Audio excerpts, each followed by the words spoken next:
नमस्कार दोस्तों, आपका स्वागत है अपने YouTube चैनल PFP में। वीकली Q&A सेशन की शुरुआत करते हैं। सबसे पहला क्वेश्चन सौरव जी का, यूएस स्टॉक्स पर मेरा ओपिनियन क्या है। मेरे हिसाब से इन्वेस्टमेंट किया जा सकता है क्योंकि यूएस इकोनॉमी डेवलप्ड इकोनॉमी है, रिस्क वहाँ पर थोड़ा सा कंपेरेटिवली कम दिखाई देगा। बाकी आपका जोग्राफिकल डाइवर्सिफिकेशन भी हो जाएगा। फिलहाल का एग्जाम्पल लेते हैं तो इंडिया में कोविड का टेंशन है इसलिए मार्केट वीक है, लेकिन यूएस में ये टेंशन नहीं है इसलिए वहाँ की मार्केट हमें कंपेरेटिवली स्ट्रॉन्ग दिखाई देती है। तो अगर आपके पास 100 रुपए हैं तो 15-20 रुपए आप यूएस में इन्वेस्ट करने के बारे में सोच सकते हैं, लेकिन ज़्यादा से ज़्यादा पैसा आपको इंडिया में लगाना चाहिए क्योंकि यहाँ की इकोनॉमी को हम यूएस के कंपैरिजन में ज़्यादा बेहतर समझ पाएंगे। और बाकी इंडिया एक डेवलपिंग नेशन है तो वहाँ पर ग्रोथ के चांसेस भी ज़्यादा दिखाई देते हैं।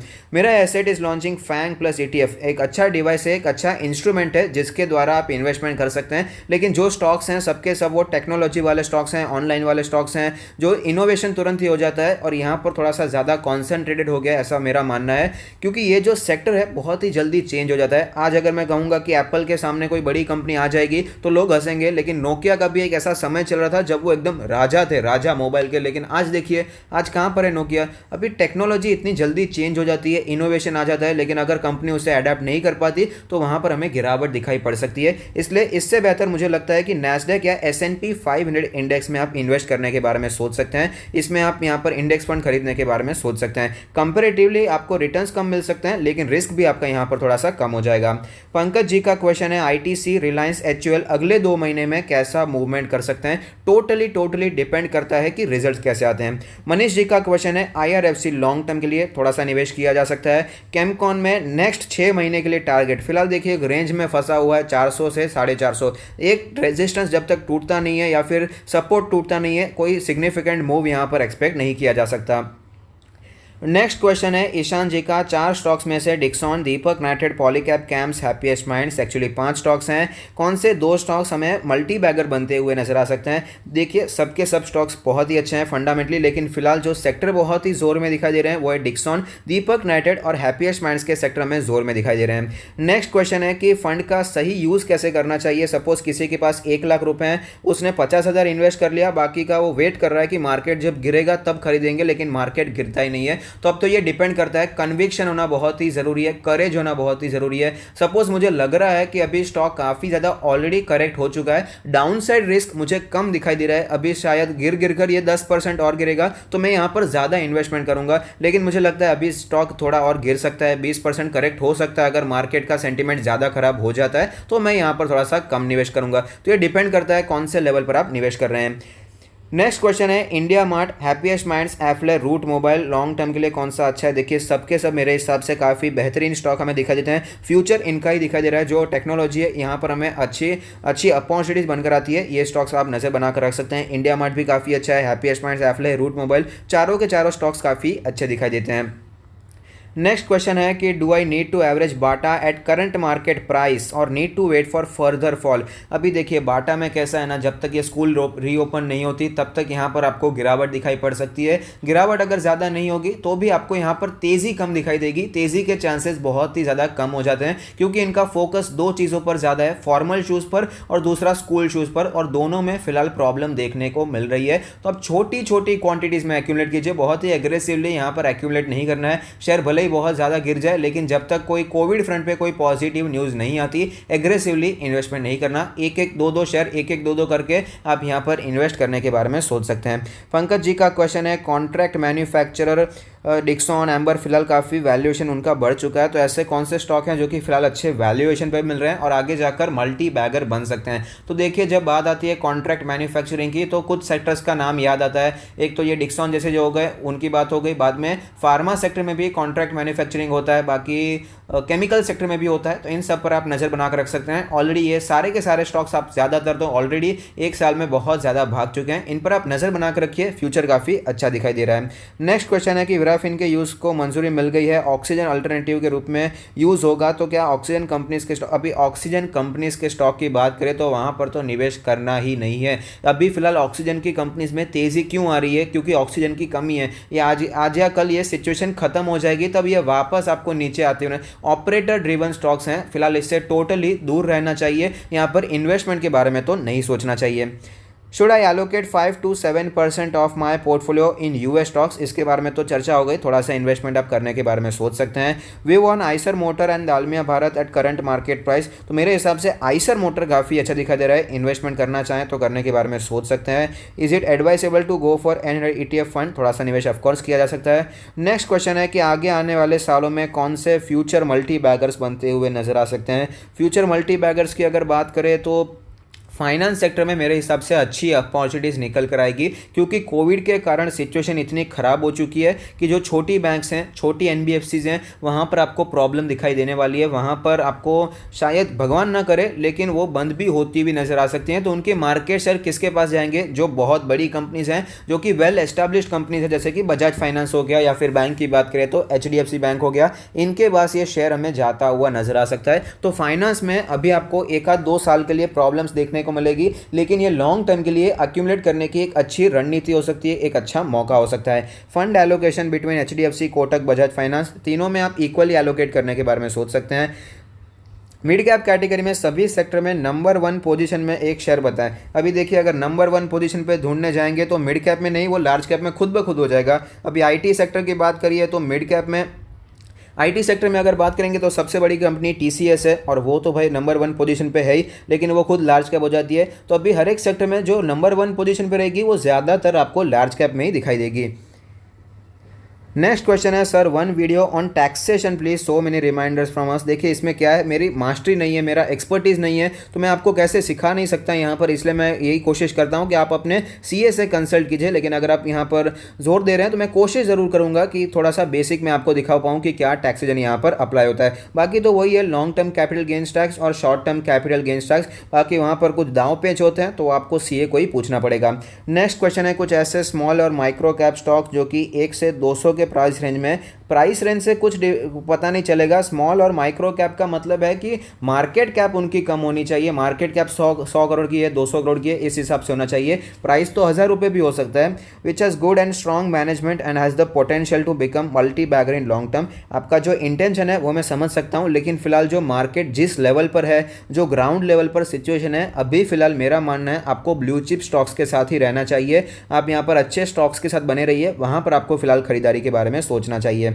नेक्स्ट क्वेश्चन है, some high probable futuristic stocks. Future अभी किसका दिखाई दे रहा है? रिन्यूएबल एनर्जी का है, अभी इलेक्ट्रिक व्हीकल का है, IT का फ्यूचर दिखाई देता है। तो इन स्टॉक्स पर आप नजर बनाकर रख सकते हैं। इन सेक्टर्स में जो मार्केट लीडर स्टॉक्स हैं, अभी एग्जांपल लेते हैं इलेक्ट्रिक व्हीकल का ले लेते हैं, तो वहाँ पर जो मार्केट लीडर बनकर आता है टाटा मोटर्स फिलहाल हमें दिखाई दे रहा है, वो काफ़ी अच्छा परफॉर्म करता हुआ नजर आता है, तो उस पर नज़र बनाकर रख सकते हैं। टाटा पावर है, टाटा केमिकल्स हैं, वो सब चार्जिंग इंफ्रास्ट्रक्चर और लिथियम आयन बैटरीज पर काम कर रहे हैं। टाटा एलेक्सी भी काफ़ी अच्छा कामकाज करता है। तो ये टाटा के ग्रुप में ही आपको 4 कंपनीज मिल गई हैं। तो ऐसे कई स्टॉक्स हैं जो कि अच्छा परफॉर्म करते हुए नजर आते हैं, और वहाँ पर आप नज़र बनाकर रख सकते हैं।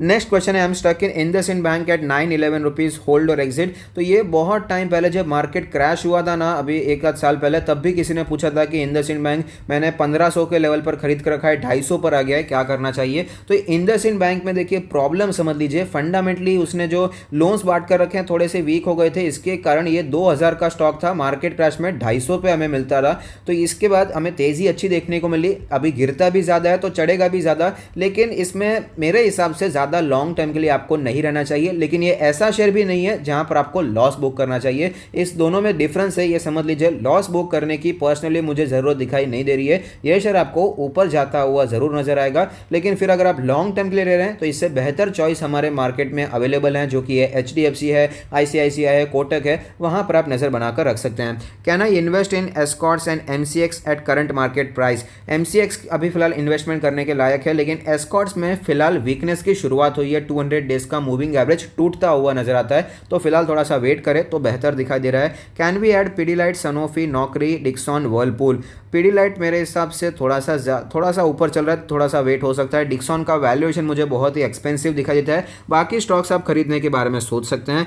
लार्ज वॉल्यूम है वर्लपूल में, तो अभी वर्लपूल में काफ़ी अच्छा वॉल्यूम देखने को मिला। अब देखते हैं कैसा मूवमेंट आता है। प्राइस एक्शन होना भी ज़रूरी है। वॉल्यूम तो कई बार स्टॉक्स में देखने को मिल जाता है, लेकिन अगर प्राइस एक्शन नहीं हुआ है तो स्टॉक में वॉल्यूम भले ग्रीन कैंडल हो, लेकिन स्टॉक आपको नीचे भी आता हुआ नजर आ सकता है। नेक्स्ट स्टॉक है नेक्स्ट क्वेश्चन है बंधन बैंक से related your views on banking stocks like Bandhan bank and IndusInd bank for next couple of months. तो फिलहाल तो देखिए रिजल्ट्स पे डिपेंड करता है, रिजल्ट्स किस तरह से आ रहे हैं उसी प्रकार से देखने को मिलेगा। सेकंड क्वेश्चन के अच्छे ब्लू चिप स्टॉक्स में स्विंग ट्रेडिंग में अगर लॉस होता है तो बुक कर लेना चाहिए। तो देखिए सिस्टम पे काम करना चाहिए और सिस्टम तो यही कहता है कि स्टॉप लॉस में आपको निकल जाना चाहिए। अभी आप होल्ड करते हैं तो आपको ज़्यादा होल्ड करना पड़ सकता है। अभी पता नहीं है कि मार्केट कितना टाइम लेगा वापस स्टॉक को ऊपर आने में। सपोज HDFC बैंक में अभी 1600 पे अगर किसी ने स्विंग ट्रेड किया होगा तो अभी तो फिलहाल 1400 पे आ गया है, और कितना टाइम लगेगा वापस 1600 के ऊपर जाने में ये कोई बता नहीं सकता है। तो इसलिए स्टॉप लॉस को फॉलो करना मेरे हिसाब से तो बहुत ही ज़्यादा इंपॉर्टेंट है। नेक्स्ट क्वेश्चन है कि India mart Tata Elxsi buying levels for aggressive investor. India mart मेरे हिसाब से काफ़ी अच्छे प्राइस पर चल रहा है अग्रेसिव इन्वेस्टर के लिए, और टाटा एलेक्सी तो अभी फिलहाल ब्रेकआउट पे चल रहा है, वहाँ पर भी आप नज़र बना कर रख सकते हैं। एक 5% का करेक्शन आता है तो खरीदने के बारे में सोचा जा सकता है। From value unlocking point of view I think Kotak bank is better than HDFC bank for long term of course, क्योंकि कोटक में जो दूसरी सारी उनकी सब्सिडरीज है कोई भी लिस्टेड आपको दिखाई नहीं देंगी, लेकिन आगे लिस्ट होगी या नहीं होगी ये भी कोई बता नहीं सकता है। बाकी ऑफकोर्स वैल्यू अनलॉकिंग पॉइंट से आपको कोटक बैंक ज़्यादा अच्छा दिखाई देगा, इसलिए आप उसका वैल्यूएशन भी आपको काफ़ी ज़्यादा अच्छा दिखाई देता है। नेक्स्ट क्वेश्चन है कि PB रेशियो पर क्यों फोकस करें जब फाइनेंशियल स्टॉक्स का एनालाइज करते हैं। बहुत ही अच्छा क्वेश्चन आपने पूछा है, ये आपको आगे भी काम आएगा। अब PB रेशियो का मतलब क्या है, सबसे पहले समझिए price divided by book value. जो फाइनेंशियल स्टॉक होते हैं उनका काम क्या होता है, एक साइड से वो पैसा लेकर आते हैं ब्याज पे और दूसरे साइड पे वो पैसा दे देते हैं ब्याज पे।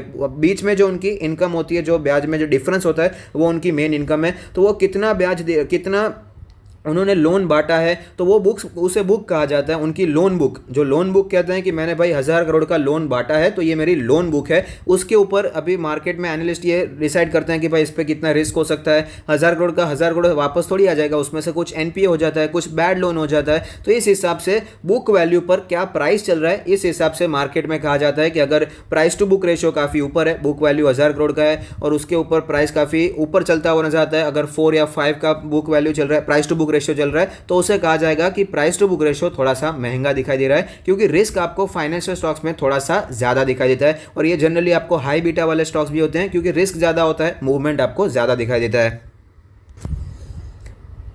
और यहाँ पर मैं एक और बात समझाना चाहूँगा कि फाइनेंशियल स्टॉक्स में अगर आप PE रेशियो देखेंगे तो कई बार वो नेगेटिव होता है या फिर बहुत ही कम होता है, 5 होता है, 10 होता है, फिर भी वो स्टॉक महंगा हो सकता है। क्यों? क्योंकि उसका प्राइस टू बुक रेशियो कई बार महंगा होता है, कई बार प्राइस टू अर्निंग्स रेशियो, कुछ आपने देखा होगा एक्सिस बैंक का जनरली कुछ समय पहले उसका प्राइस टू अर्निंग्स रेशियो बहुत महंगा था, 80 के आसपास चल रहा था। अभी फिलहाल मैंने देखा नहीं है, लेकिन 80 के आसपास चलता हुआ नजर आता था, लेकिन उसके बावजूद वो सस्ता था क्योंकि उसका प्राइस टू बुक रेशियो बहुत ही कम था, 1.5 या 2 के आसपास चल रहा था। तो ये चीजें समझने वाली है, बुक वैल्यू के हिसाब से फाइनेंशियल स्टॉक्स को एनालाइज किया जाता है।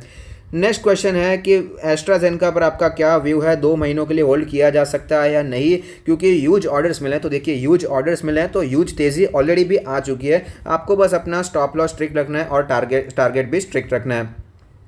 नेक्स्ट क्वेश्चन है views on PGHH for long term hold. Of course अच्छा स्टॉक है, इसका प्राइस ज़्यादा है इसलिए लोग थोड़ा सा कम यहाँ पर महत्व देते हैं। ज़्यादातर लोगों को ज़्यादा महंगे प्राइस वाले स्टॉक्स पसंद नहीं होते, जैसे कि नेस्ले हो गया, एबॉट हो गया, PGHH हो गया, वहाँ पर उसे ज़्यादा पसंद नहीं करते क्योंकि लोगों को लगता है अभी ऑलरेडी इतना महंगा है तो और भी ज़्यादा ऊपर नहीं जा सकता। लेकिन समझने की कोशिश करनी चाहिए, अगर कंपनी ग्रो करती है तो ये स्टॉक्स कितने भी महंगे क्यों ना हो और भी ज़्यादा ऊपर जाते हुए नजर आते हैं।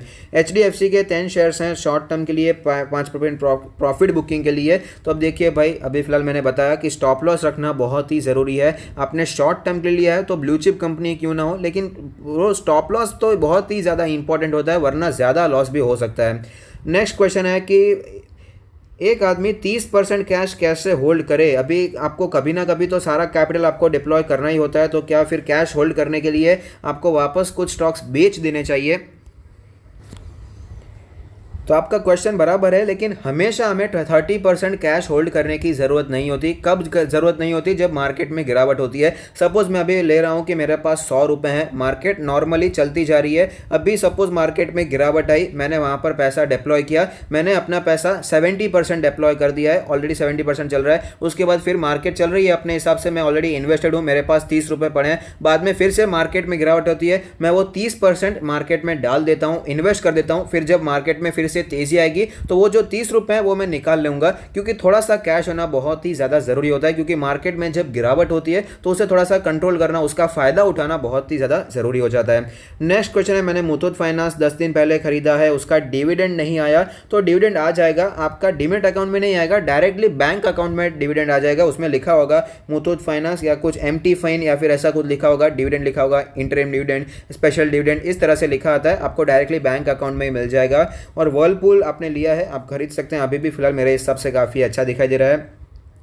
ओहो, नेक्स्ट क्वेश्चन है ऋषभ जी का कि आपने फिलहाल डाइवर्सिफिकेशन के वीडियो में बताया, निफ्टी स्टॉक्स का मैंने एग्जांपल लिया था, कौन से आपको रिजेक्ट करने चाहिए उसके बारे में हमने चर्चा की थी, लेकिन इसमें आपको इम्प्रूवमेंट के लिए रूम नहीं है, ऐसा आप बता रहे हैं कि ब्लू चिप स्टॉक्स में ज़्यादा आपको तेज़ी दिखाई नहीं पड़ सकती, ज़्यादा ग्रोथ दिखाई नहीं पड़ सकती, इसलिए आपको बाटा, वर्लपूल, एबॉट जैसे स्टॉक्स में इन्वेस्टमेंट करने के बारे में सोचना चाहिए, क्योंकि मिड कैप में पोटेंशियल आपको ज़्यादा दिखाई देता है। तो अब देखिए, सबसे पहली बात तो मैंने सिर्फ एग्जाम्पल के लिए निफ्टी 50 लिया था, अगर आप कुछ और लेना चाहते हैं, निफ्टी मिड कैप का जो इंडेक्स होता है उसे सिलेक्ट करके रिजेक्शन करने के बारे में सोच सकते हैं, या फिर अपनी कोई भी फेवरेट स्टॉक्स की लिस्ट बना सकते हैं, बाद में ये स्ट्रैटेजी आप अप्लाई करने के बारे में सोच सकते हैं। और बाकी ये आपने जो कहा है कि इंप्रूवमेंट नहीं होता, ये मेरे हिसाब से गलत है। कितनी भी बड़ी कंपनी क्यों ना हो, लेकिन इंप्रूवमेंट की हमेशा जगह होती है। रिलायंस की अगर आप बात करें तो सबसे बड़ी कंपनी थी, आगे कुछ करने की उसको क्या जरूरत थी, लेकिन फिर भी जियो किया, रिलायंस रिटेल किया। ग्रोथ होता है तो कहीं पर भी हो सकता है, अलग सेक्टर में भी घुस जाएंगे अगर ग्रोथ करनी है, तो ये तो डिपेंड करता है मैनेजमेंट कैसा है, फंडामेंटल्स कैसा है, और स्पेशली जिस सेक्टर में मार्केट कंपनी काम कर रही है उस मार्केट में का कोई ग्रोथ दिखाई दे रही है या नहीं दे रही है। अब बजाज फाइनेंस की बात करें, लार्ज कैप कंपनी है, 2.5-3 लाख करोड़ की मार्केट कैप होती है, लेकिन फिर भी ये काफ़ी अच्छा स्टॉक है जो कि आपको लॉन्ग टर्म में अच्छी ग्रोथ दे सकता है, क्योंकि जिस सेक्टर में ये काम करता है अभी भी नेसेंट स्टेज में, यहाँ पर तो काफ़ी ज़्यादा ग्रोथ अभी भी बाकी है। तो ये जो थोड़ा आपका कमेंट है ये मेरे हिसाब से थोड़ा सा ज़्यादा यहाँ पर एक वन साइडेड हो गया। आपको यहाँ पर ब्लू चिप स्टॉक्स में भी निवेश करने के बारे में सोचना चाहिए, रिस्क कम होता है और रिवॉर्ड के चांसेस भी यहाँ पर काफ़ी ज़्यादा होते हैं। नेक्स्ट क्वेश्चन है, एवरेजिंग कैसे करनी चाहिए, इस पर एक वीडियो हो जाए, तो आज जो हमने वीडियो बनाया प्लीज़ उसे देखिएगा, आपको पता चलेगा कि कैसे आप स्टॉक्स को एवरेज करने के बारे में सोच सकते हैं। जनरली जब स्टॉक गिरता है तब तो सबको पता है एवरेज कैसे करना है, नीचे जैसे जाता है सपोर्ट पे खरीदते जाओ, लेकिन जब स्टॉक ऊपर भागता जाता है तो एवरेजिंग कैसे करना चाहिए ये भी आपको हमने उस वीडियो में बताया है। CDSL और IEX शेयर अपकमिंग ग्रोथ कैसा रहेगा, काफ़ी अच्छा रहेगा, क्योंकि फिलहाल जो शेयर मार्केट रिलेटेड जितने भी स्टॉक्स हैं, IEX है, MCX है, CDSL है, BSE है, NSE है, CAMS है, ये जो सारे स्टॉक्स है ना, यहाँ पर काफ़ी अच्छा आपको ग्रोथ देखने को लॉन्ग टर्म में मिल सकता है, क्योंकि अभी तो सिर्फ 2-3% लोग इंडिया में इन्वेस्ट करते हैं।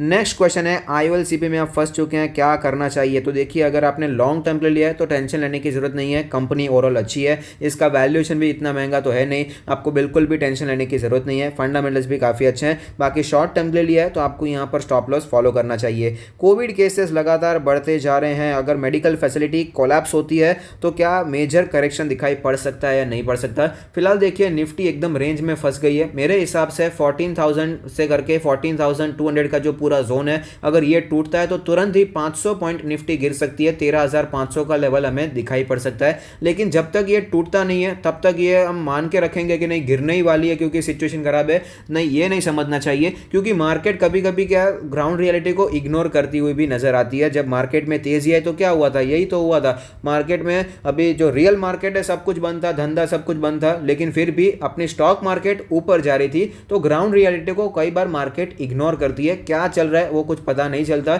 लिक्विडिटी कैसी है, FII-DI का मूवमेंट कैसा है, क्या सेंटीमेंट है, इसके हिसाब से काम होता हुआ नजर आता है। लेकिन ऑफकोर्स ये कोविड केसेस एक बड़ा टेंशन बना हुआ है और फिलहाल इसने सेंटीमेंट पर भी एक डेंट दिया है, जिसके कारण चांसेस बढ़ जाते हैं कि मार्केट गिर सकती है। लेकिन जब तक ये सपोर्ट लेवल नहीं टूट जाता तब तक कोई बड़ी गिरावट की हमें यहाँ पर वेट नहीं करनी चाहिए।